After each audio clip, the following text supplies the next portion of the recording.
यहाँ हाम्रो आन्टीले आज ढिक्री बनाउँदै हुनुहुन्छ। ढिक्री बनाउन सिकाइरहनु भएको छोरीहरूलाई है।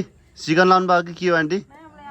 आउँछ ढिक्री। यो किन बनाउनु भएको? यो खानी तिहारहरूमा बनाउनुहुन्छ है कि जहिले दसैँ तिहारमा? जहिले खाना मलाई त्यसले बनाउनुहुन्छ। यो चाहिँ के गर्ने? यो चाहिँ के चामलको पिठो हो। चामलको पिठो यस्तो गरेर यसलाई चाहिँ के भन्छ गरे? ढिक्री। ढिक्री पहिला पहिला पहिला पहिला खाइन्थ्यो। ए खाना छिट्यो। अनि यो चाहिँ के बनाउनु भएको त्यहाँ चाहिँ? ए यो त्यसमा हालेर उसिन्ने। ओ यसरी उसिन्ने रहेछ। ए ल यो चाहिँ हाम्रो चौधरीहरूको स्पेसल।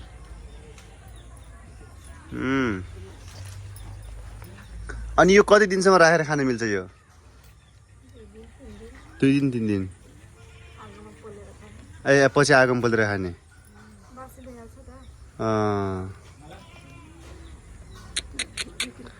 अनि अर्को गोलो गोलोवाला पनि बनाउनु हुन्थ्यो होइन? गोलोवाला।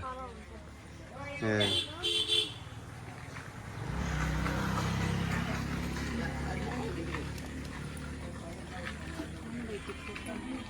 गोलो ढिक्री अहिले नै बेलुका खाने। सकिहाल्छ हो? पाकिसक्यो? त्यो त एकछिनमा आउँछ नि त खानलाई। 2-3टा राखिदेऊ न। ए कहाँ बिर्सिनु बहिनी, म कोरिया गएकै होइन। हो ना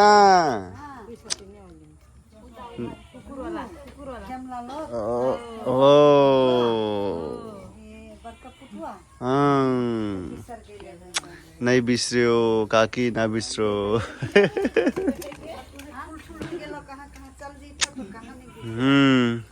ठुल्ठुलो भइयो अब के गर्नु त, सानो फेरि अब।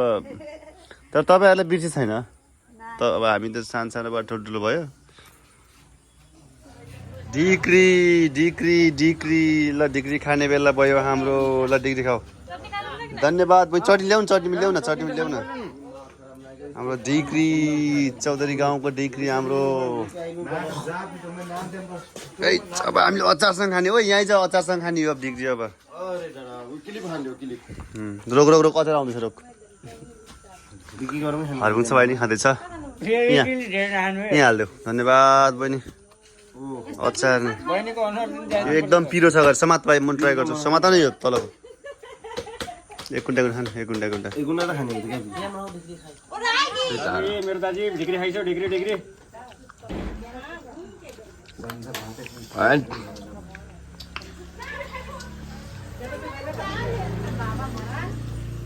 दामी छ। ढिक्री खाइदियो। ढिक्री